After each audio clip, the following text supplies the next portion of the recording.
The other problem with egocentric leadership is that it uses the people. That's another problem we have in Nigeria. Egocentric leadership that we have in Nigerian churches uses people to build their own empires. That's why they don't want to report. That's why nobody wants to give the report of how much money is coming in. The egocentric leadership uses people to promote and finance their own vision, the vision of the leader. Rather than use what happened in the Bible is that the money that they gathered in the Acts of the Apostles was used to promote everybody and finance everybody. The resources of the church in the New Testament is used not just to promote the vision and the ideas of the leader alone, but the finances that comes into the church is meant for the promotion of the general populace of the church. They said those people who didn't have money, it was given, all the money was distributed to them. And so that nobody lacked anything. That is the kind of leadership we want. The kind of leadership that must arise in Africa today, in African church, must be the kind of leadership that is more concerned in using the resources of the church to take care of all the members of the church so that nobody lacks anything. That's what the church is supposed to be about. The resources of the church, all those money that are coming into the church are supposed to be used to empower everybody, to empower every member, to empower them in their businesses, to empower them in their endeavors, to empower the widows, the fatherless, the orphans, the poor, so that there will be no one in need among them, so that there will be no poor among them. Until the churches become so sufficient, so well provided for, that there are no poor people among them, the money, we will not say we have the right church in Africa. That is the kind of church we had in the Acts of the Apostles. All the money that were coming in, they were going to meet the needs, not just of the leader and promote the leader's vision only, but to meet the needs of all the members. That is what the church is meant for. The church in Nigeria has lost the purpose of the church. We don't know what the church is meant for. We don't have an idea that the church and the money of the church is meant to empower every member, so that there will be no one in need, so that there will be no one in desperate need, so that everybody's needs will be catered for. That is what it is all about. Instead of the leader to work for the fulfillment of the membership. So church is to help the members to come to fulfillment. Members are supposed to be fulfilled through the offering and the tithe that are coming to the church. Those things are meant to be used for the good, for the elevation of the members, rather than the man of God alone. It's not just about the vision of the man of God himself. It's not just about the calling of the man of God himself. It's about the calling of everybody. It's about using the resources of the general public to cater for the general need of the people. Not just to cater for one man's needs and one man's vision. That is egocentric leadership. And that must change if we want to rescue Africa and the African church. Egocentric leadership is never concerned about helping the followers, you say. That's what we have. If you have a need in Nigeria, if you have tithe and offering, they will eagerly take it from you. If you have tithe and offering in Nigerian church. But you wait until you have a need. They will be taking your tithe and offering every year in, year out, year in, year out. But when you have a need one time in 10 years, they will not be there for you to help you. That is egocentric leadership. That is the model of leadership and church that we have today. And that must change as well. It must be a church that is more directed at meeting people's needs than collecting people's money. What we have today is the kind of church that is more interested in collecting people's money, so that when you are in need, nobody gives you anything. So that is egocentric leadership.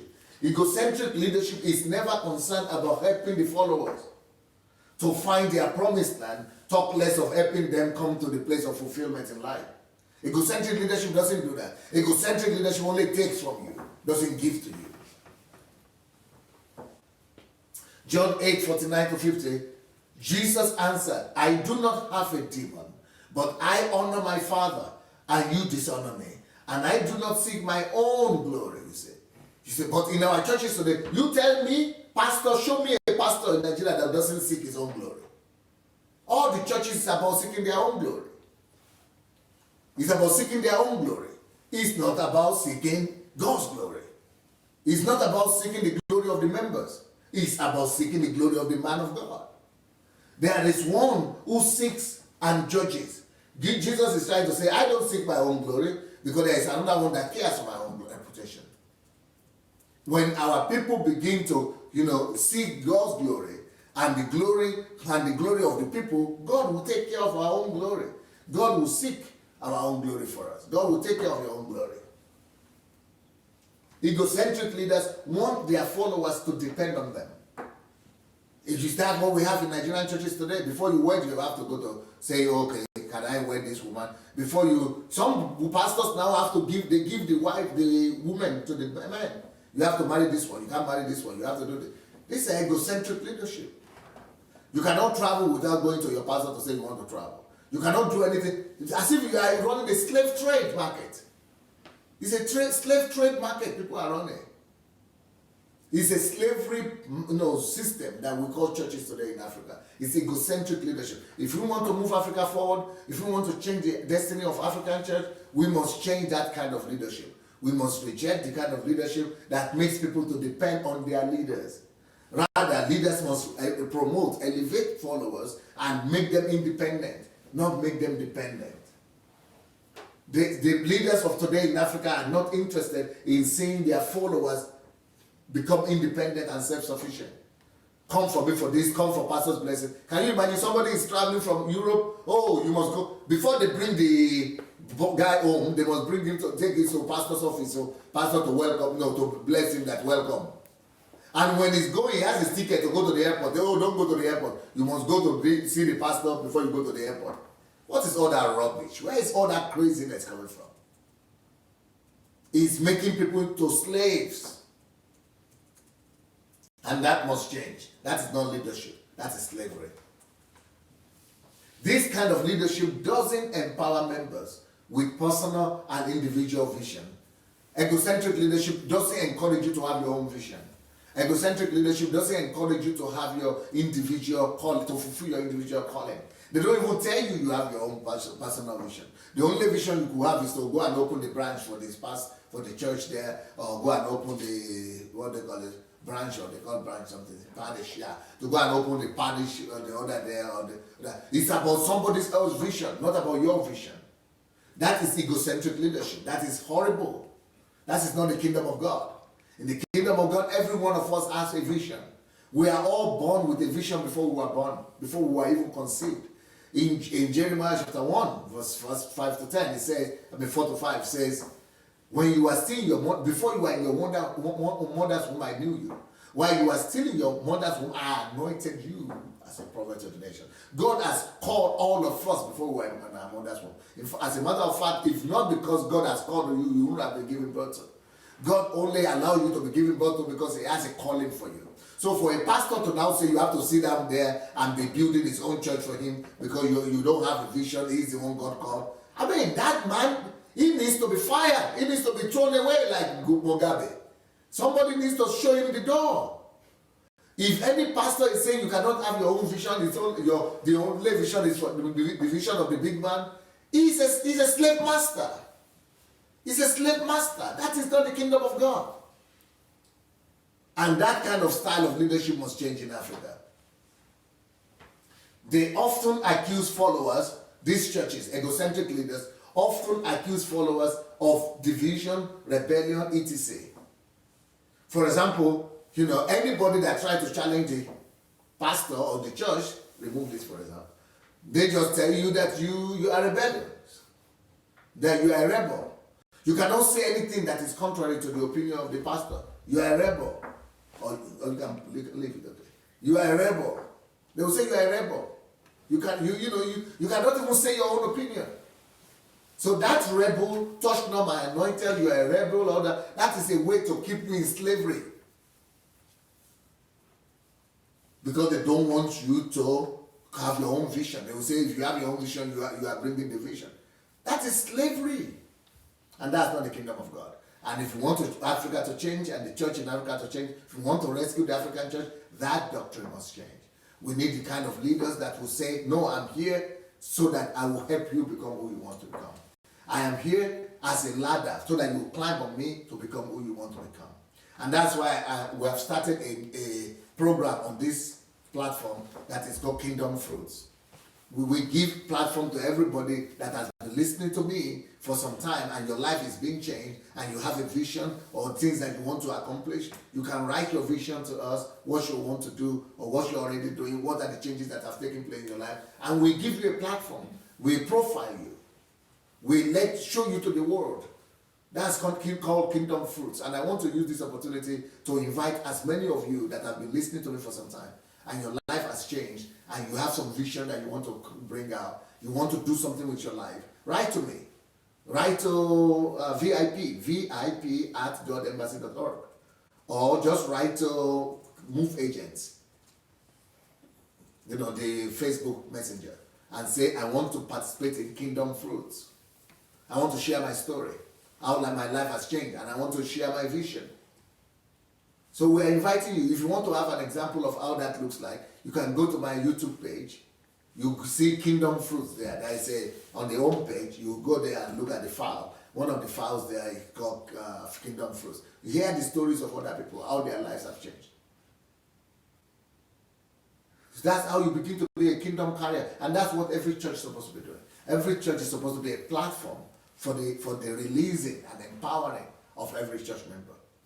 There is no need for you to be gathering 1 million people in the church if you are not going to empower them. If you are not going to be able to empower them, don't gather them. If you gather them, empower them and release them. That's what church is also supposed to be about.